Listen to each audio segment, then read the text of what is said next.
Bismillahirrahmanirrahim. Assalamualaikum warahmatullahi wabarakatuh. Alhamdulillahirrabbilalamin. Wabihi nasta'in wa ala dunya waddin. Wassalatu wassalamu ala asyrafil anbiya'i wal mursalin wa ala alihi washabihi ajmain. Amma ba'd. Pertama-tama dan yang paling utama, marilah kita panjatkan puji dan syukur kita terhadap kehadirat Allah Subhanahu wa taala. Dan salawat serta salam tidak lupa kita junjungkan kepada Nabi besar kita, Nabi Muhammad SAW. Perkenalkan, nama saya Widya Febri dengan nomor induk mahasiswa 202108010346, jurusan Teknik Informatika, Fakultas Ilmu Komputer di Universitas Esa Unggul, Kampus Utama Kebun Jeruk, Jakarta Barat. Adapun tujuan saya untuk membuat video ini untuk memenuhi tugas kelima dalam mata kuliah Bahasa Indonesia dalam materi keterampilan berbicara formal, dan juga untuk menambah pengetahuan untuk kita semua. Sebelum ke keterampilan berbicara, alangkah baiknya kita mengenal definisi dari berbicara. Apa sih berbicara itu? Berbicara merupakan berkata, berucap atau berbahasa dalam menyampaikan suatu gagasan atau ide.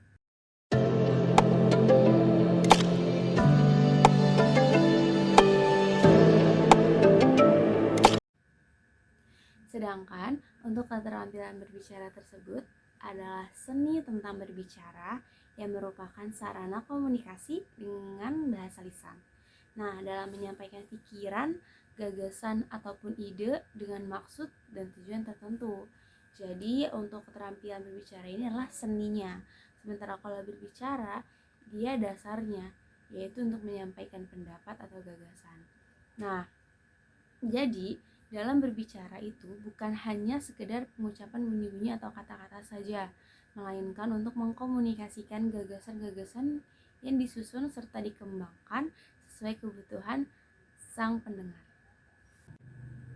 Adapun bentuk dari keterampilan berbicara, dia itu ada dua bentuk. Yang pertama ada monologika dan yang kedua ada dialogika.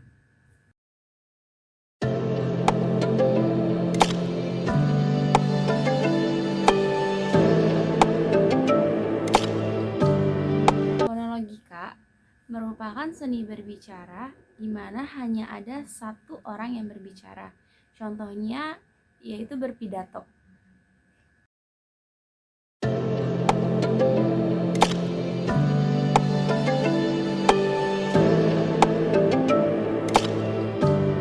Sedangkan dialogika merupakan seni berbicara di mana ada dua orang atau lebih dalam proses pembicaraan secara dialog.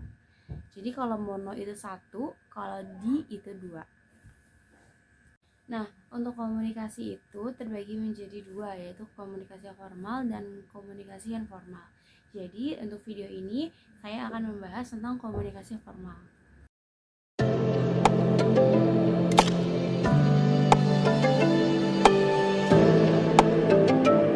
Formal adalah jenis komunikasi yang sering muncul di situasi rapat, konferensi, seminar, dan sebagainya, sifatnya itu formal. Nah, komunikasi formal juga jenis komunikasi yang dilihat dari status kedudukannya loh. Nah, adapun contohnya, yang pertama adalah komunikasi formal murid terhadap gurunya. Contohnya, selamat pagi Ibu, untuk pelajaran bahasa Indonesia, apakah ada tugas yang harus dikerjakan? Contoh yang kedua, komunikasi formal anggota kepada pimpinan organisasi. Contohnya, Pak, mohon maaf sebelumnya, tadi pagi ada undangan dari Bapak Wali Kota untuk menghadiri rapat hari ini jam 2 siang. Ini undangannya. Yang ketiga, ada komunikasi formal seseorang yang lebih tua. Contohnya, mohon maaf Bu, saya mau nanya, untuk jalan di Pati Ukur itu di sebelah mana ya? Dan yang keempat, ada komunikasi formal karyawan kepada pimpinan. Contohnya, Pak, mohon maaf sebelumnya, untuk hari Sabtu saya mohon izin untuk tidak masuk bekerja dikarenakan saya harus mengantar anak saya ke bandara. Contohnya seperti itu. Adapun faktor-faktor untuk mendukung keberhasilan dalam berbicara atau dalam keterampilan berbicara. Nah, untuk faktor keberhasilannya itu yang pertama adalah harus percaya diri.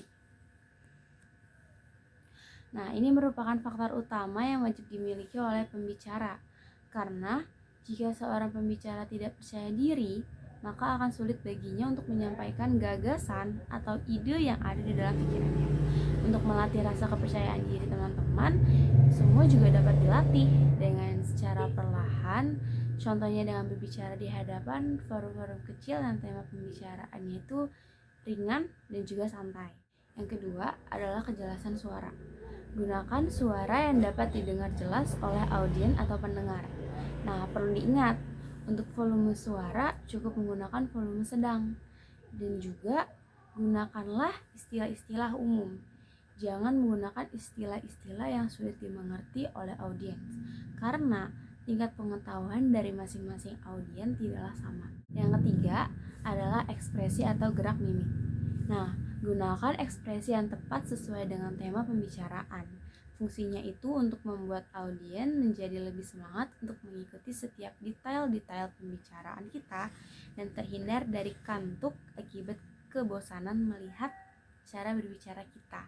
Jadi, lebih baik kita berbicara secara ekspresif untuk mengikat perhatian audiens agar mereka tidak cepat bosan terhadap pembicaraan yang kita bawakan. Mungkin cukup sekian video ini. Semoga informasi-informasi yang terdapat dalam video ini bermanfaat untuk teman-teman semuanya. Mohon maaf jika ada salah kata atau pengucapan. Sekian dari saya. Wabillahi taufiq wal hidayah. Wassalamualaikum warahmatullahi wabarakatuh.